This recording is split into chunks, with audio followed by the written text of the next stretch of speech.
सबसे पहले लिए चलते हैं उत्तर प्रदेश के जिला संभल में, जहां देखिए जरा एक सरकारी कार्यक्रम में किस तरीके से लूट मचती हुई नजर आती है। जी हां, कंबल बंटने थे, लेकिन कंबल बंटने के नाम पर लूट मचती नजर आई।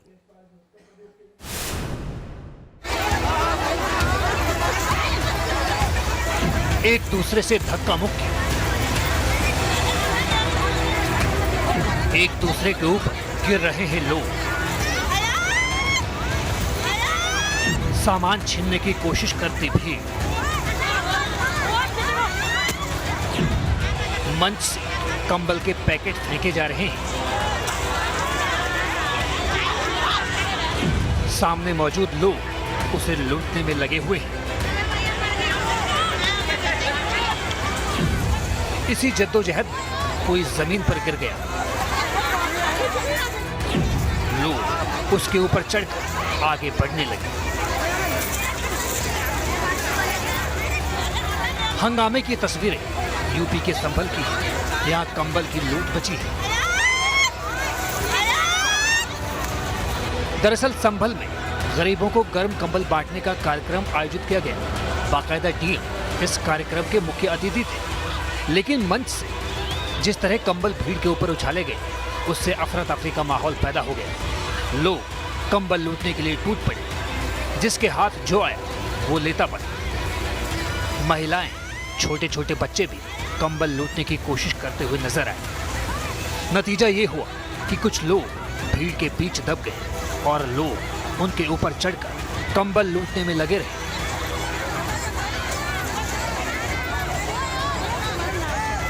ये तस्वीरें सोशल मीडिया पर वायरल हो रही हैं, जिसमें साफ साफ दिखाई दे रहा है कि कैसे प्रशासन ने न सिर्फ कोरोना की अनदेखी की, बल्कि किसी बड़े हादसे को न्योता भी देते हुए नजर आए। वो तो गनीमत रही कि कंबल की लूटपाट किसी की जान नहीं गई। नहीं तो प्रशासन का रवैया देखकर तो यही लग रहा है कि वो कंबल नहीं बांट रहे थे, बल्कि गरीबी का मजाक उड़ा रहे थे। Team news nation. चलिए अब बात करते हैं बैटल ऑफ बंगाल की, जहां तोड़फोड़ की सियासत लगातार जारी है और इस सियासी तोड़फोड़ का असर लोगों की जिंदगी पर किस तरीके से पड़ रहा है, निजी जिंदगी पर किस तरीके से पड़ रहा है, यह भी आपको इस रिपोर्ट के जरिए दिखाते हैं।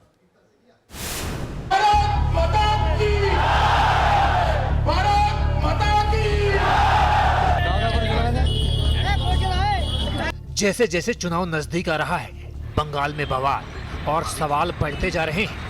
बंगाल में सियासत की लड़ाई अब कई जगहों पर पारिवारिक लड़ाई में तब्दील होती जा रही है। बांकुरा में तो पार्टी बदलने की लड़ाई तलाक तक जा पहुंची है। बंगाल के कई नेताओं ने हाल ही में टीएमसी छोड़कर बीजेपी का दामन थामा, तो बीजेपी सांसद सौमित्र खान की पत्नी सुजाता ने बीजेपी को छोड़कर टीएमसी की सदस्यता ले ली। टीएमसी में जाते ही सुजाता के सुर भी बदल गए। कहा, बीजेपी में अब केवल अवसरवादियों को जगह मिल रही है। टाइम होगा जब जरूर आ जाएगा। ओह अच्छा, इसका मतलब ये भी फैसला हो गया, सौमित्र बाबू वापस आएंगे। एक्चुअली मैं तो चाहती हूँ कि उसका भी सुबुद्धि हो और वो भी असली जगह में वापस आए। तो बीजेपी असली जगह नहीं है। अब बीजेपी में ठीक कैपेबल लोगों का ठीक जगह नहीं होता। उधर सुजाता के टीएमसी ज्वाइन करने से उनके पति और बीजेपी सांसद सौमित्र खान खासे नाराज हैं। उन्होंने सुजाता को तलाक का नोटिस भेजने की तैयारी कर ली है। साथ ही सुजाता के घर की सुरक्षा में लगे जवानों को भी हटा दिया गया है। सुजाता का साथी तो आज संपर्क टूट जा रहे हो। सुजाता का साथी तो आज डिवोर्स का नोटिस भेज रहा हूं। मेरा तो पर्दा उठ गया। जिस लड़की का साथ 10 साल एक साथ खाना पिया, एक साथ खाना खाया, जिस लड़की का साथ कभी मैंने नहीं सोचा जो कभी ऐसे के लिए हम प्रेस मीट करेंगे। कभी मैंने नहीं सोचा जो भाई मेरे फैमिली के लिए ऐसे प्रेस मीट करेंगे। सियासी सवाल को लेकर जहां एक परिवार में बवाल है, तो वहीं बीजेपी और टीएमसी के बीच लगातार तनाव जारी है। हावड़ा में बीजेपी और टीएमसी कार्यकर्ताओं में झड़प हो गई, तो हल्दिया और बांकुरा समेत कई जगहों पर नाराज टीएमसी कार्यकर्ताओं ने शुभेंदु अधिकारी के पोस्टर जलाए। Team news nation. चलिए अब बात करते हैं किसान आंदोलन की, जो 26वें दिन भी जारी है। आंदोलन भी जारी है और तकरार भी जारी है। सरकार हालांकि बातचीत का न्योता दे रही है, वहीं किसान भूख हड़ताल कर रहे हैं। तकरार खत्म होती नजर नहीं आ रही।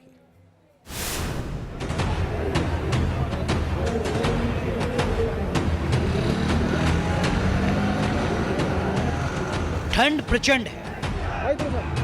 दिल्ली बॉर्डर पर किसानों का आंदोलन माहौल को गर्म कर रहा है।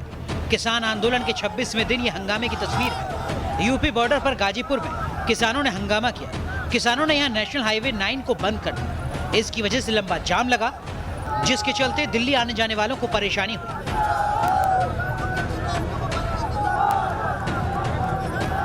NH9 यूपी दिल्ली बॉर्डर पर किसानों का प्रदर्शन उग्र हो गया है। किसानों ने नेशनल हाईवे 9 को पूरी तरह से जाम कर दिया है और तस्वीरें आप देखेंगे तो पूरी तरह से जो NH9 है उस पर किसानों का कब्जा हो चला है। दरअसल किसान पहले से ही NH9 की दिल्ली जाने वाली लाइन पर धरना प्रदर्शन कर रहे थे, लेकिन अब दिल्ली से जो आने वाली लाइन है उस पर भी किसान उतर गए हैं और आप देखिए चारों तरफ किसान आपको नजर आएंगे। किसान नीचे बैठ चुके हैं और हाईवे को पूरी तरह से किसानों ने यहां पर जाम कर दिया है।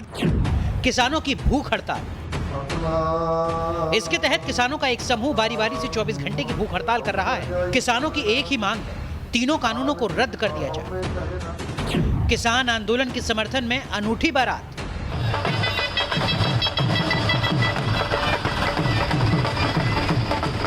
हरियाणा के यमुनानगर की ये तस्वीर है। यहाँ बारात बैंड बाजे के साथ ट्रैक्टर पर सवार हुई। इंग्लैंड से वकालत कर वापस लौटा दूल्हा खुद ट्रैक्टर चलाकर बारात लेकर गया। मुझे गर्व है कि मैं किसान परिवार में पैदा हुआ हूँ और मैं किसान का बेटा हूँ। और जो आजकल माहौल चल रहा है, किसानों ने जो आंदोलन किया हुआ है, मैं उसके समर्थन में अपनी बारात ट्रैक्टर पर लेकर गया था ताकि कि किसानों को समर्थन मिल सके और सरकार तक ये आवाज़ पहुंच सके।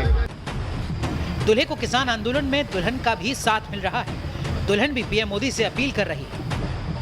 मोदी जी से अपील करती हूँ कि इन तीनों काले कानूनों को वापस लिया जाए। मुझे गर्व है कि मैं किसान पुत्री हूँ और मुझे इस बात का भी गर्व है कि मेरी शादी एक किसान परिवार में हुई है। मैं अपनी शादी के बाद किसान आंदोलन का समर्थन करने के लिए खुद जाऊंगी। किसान आंदोलन लगातार तेज हो रहा है। किसान कानून को खत्म करने की मांग कर रहे हैं। सरकार बातचीत की पेशकश तो कर रही है, लेकिन किसान इस न्यौते को स्वीकार नहीं कर रहे। गाजियाबाद से हिमांशु शर्मा के साथ टीम न्यूज़ नेशन।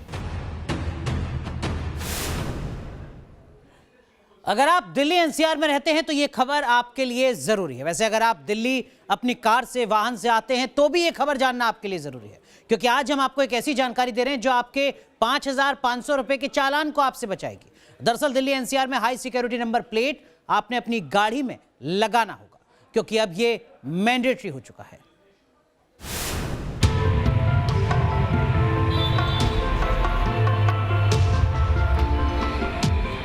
अगर आप दिल्ली एनसीआर में रहते हैं और अगर आपकी कार में ऐसी हाई सिक्योरिटी नंबर प्लेट नहीं लगी है तो तुरंत लगवा लीजिए, नहीं तो आपको लग सकती है 5,500 रुपए की चपत, क्योंकि दिल्ली में हाई सिक्योरिटी रजिस्ट्रेशन प्लेट और कलर कोडेड स्टिकर अनिवार्य किए गए हैं। 14 दिसंबर से राजधानी दिल्ली में हाई सिक्योरिटी नंबर प्लेट के, यानी जो गाड़ियों पे लगती है, उससे चालान कटने शुरू हो गए हैं। स्टिकर और नंबर प्लेट दोनों लगाने की ज़रूरत है।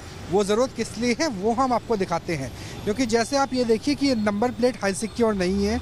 यहाँ पे जो फ़ॉन्ट का साइज़ है वो फ़ॉन्ट का साइज़ हमेशा अलग होता है, और अगर फ़ॉन्ट का साइज़ अलग है तो कई बार स्पीड के कैमरे में नज़र नहीं आती। अब देखिए कि अगर हाई स्पीड नंबर प्लेट की बात करें तो ये रात में रिफ्लेक्ट करती है और इसमें लोगोग्राम साथ में लगा होता है। दिल्ली एनसीआर में फिलहाल 4 पहिया गाड़ियों पर ही ये नियम लागू है। सभी नई और पुरानी गाड़ियों में हाई सिक्योरिटी रजिस्ट्रेशन प्लेट और कलर कोडेड स्टिकर लगाना जरूरी है। अप्रैल 2012 से जो भी नई गाड़ियां आ रही हैं, उनमें HSRP लगाई जाती है।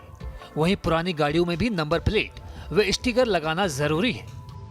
जब तक तो टेक्नोलॉजी आपके पास नहीं आती जिससे कि आप एक दूर जाती हुई गाड़ी को आइडेंटिफाई कर सकें कि वो नंबर प्लेट उस गाड़ी की नहीं है या उस गाड़ी की डिटेल सही है या नहीं है, तब तक ये नंबर प्लेट से हाई सिक्योरिटी नंबर प्लेट लगाने का मेरे अपने हिसाब से तो it is a futile exercise. High security number plate एक क्रोमियम बेस्ड होलोग्राम है, जिसे वाहन सुरक्षा और सुविधा को ध्यान में रखकर बनाया गया है। होलोग्राम में लगे स्टिकर पर गाड़ी का इंजन और चेसिस नंबर होता है। नंबर प्लेट से इस होलोग्राम को नष्ट नहीं किया जा सकता। रजिस्ट्रेशन प्लेट पर वाहन मालिक का रजिस्ट्रेशन नंबर भी होता है। हाई सिक्योरिटी नंबर प्लेट पर 7 अंकों का एक यूनिक लेजर कोड होता है। अगर आप दिल्ली में रहते हैं और आपके पास अगर 4 व्हीलर है या 2 व्हीलर है तो आपको कुछ नियमों का पालन करना अब आपके लिए कंपलसरी होगा। ये नियम क्या है? यानी कि आपकी जो नंबर प्लेट है, गाड़ी की जो आपकी नंबर प्लेट है वो HSRP होनी चाहिए, यानी कि हाई सिक्योरिटी रजिस्ट्रेशन प्लेट आपकी गाड़ी में होनी चाहिए, वरना आपको फाइन देना पड़ सकता है। इसके अलावा अब स्टिकर भी आपको लगाना पड़ेगा अपनी गाड़ी में, ये बताने के लिए कि आपकी गाड़ी का फ्यूल कौन सा है, वो पेट्रोल से चलती है, डीजल से चलती है या फिर वो गाड़ी CNG है। और इसके लिए सरकार ने जो नए नियम बनाए हैं उसके तहत अगर आपकी गाड़ी में अभी तक हाई सिक्योरिटी रजिस्ट्रेशन प्लेट नहीं है तो आपको इसके लिए अप्लाई करना पड़ेगा, वरना आपको जुर्माना भरना पड़ सकता है। ट्रांसपोर्ट डिपार्टमेंट इस हाई सिक्योरिटी नंबर प्लेट को लेकर लोगों को जागरूक कर रहा है और चालान भी काटे जा रहे हैं। दिल्ली से राहुल डबास के साथ टीम न्यूज नेशन। वैसे दिल्ली वाले बाबा का ढाबा तो आपको याद होगा, लॉकडाउन में बाबा की तंगी का वीडियो वायरल हुआ था, जिसके बाद तो बाबा की किस्मत की बदल गई। बाबा की मदद के लिए लोग आए और काफी पैसा भी दिया, और इसी का नतीजा है कि दिल्ली के इस बुजुर्ग कांता प्रसाद के अब दिन बदल चुके हैं। बाबा ने अब एक बड़ा सा हाई फाई ढाबा खोला है। देखिए हमारे संवाददाता अरविंद सिंह की रिपोर्ट। बाबा का ढाबा मालवीय नगर में नाम किसी परिचय का मोहताज नहीं है, लेकिन ये सिर्फ मालवीय नगर की ही बात नहीं है, बल्कि सोशल मीडिया पर जिस किसी ने भी उस वीडियो को देखा, लाखों लोगों ने बाबा को पैसा दिया, चैरिटी दी। खुशखबरी है, खुशखबरी ये कि वही बाबा का ढाबा अब एक नए रेस्टोरेंट में तब्दील हो चुका है। बाबा बहुत खुश हैं आज? हाँ जी, हम बहुत खुश हैं, हम बहुत खुश हैं। हाँ जी। उम्मीद की थी कि एक छोटी सी दुकान आप चलाते थे, यहाँ से रेस्टोरेंट खुल जाएगा अपना?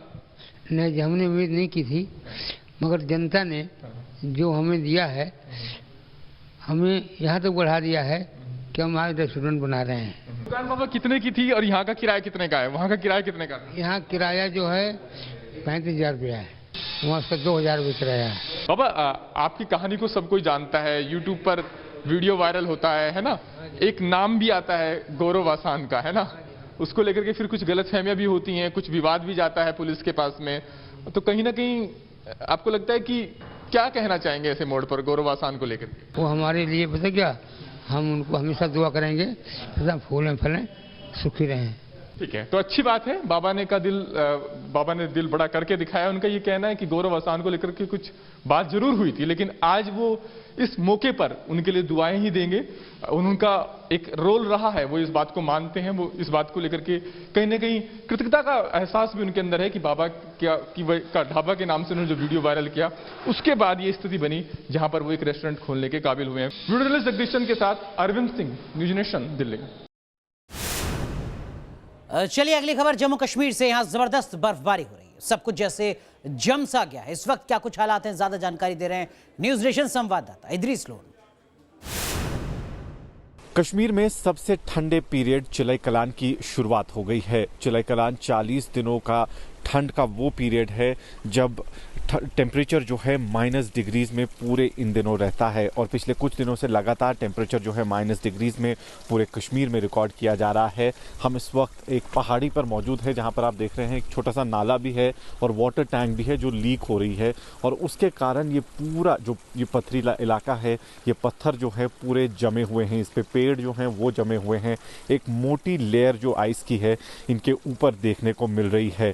इससे आपको अंदाज़ा हो सकता है कि चिलई कलान का पीरियड जो है कितना ठंडा होता है, और माइनस डिग्री से ये पूरा इलाका जो है, ये पूरा एरिया जो है पानी का, ये जम गया है। वहीं अगर हम टेम्परेचर की बात करें तो श्रीनगर का मिनिमम टेम्परेचर जो है आज -4 डिग्री रिकॉर्ड किया गया। वहीं गुलमर्ग और पहलगाम की अगर हम बात करें तो गुलमर्ग का टेम्परेचर -6.4 और पहलगाम का -4.6 डिग्रीज रिकॉर्ड किया गया। अगले 40 दिनों तक टेम्परेचर जो है वो माइनस डिग्रीज में ही रिकॉर्ड किया जाएगा, क्योंकि आसमान साफ है जिसके कारण टेम्परेचर में और भी गिरावट आ सकती है। वीडियो जर्नलिस्ट मोहम्मद यूनुस के साथ Idris loan, news nation, Srinagar.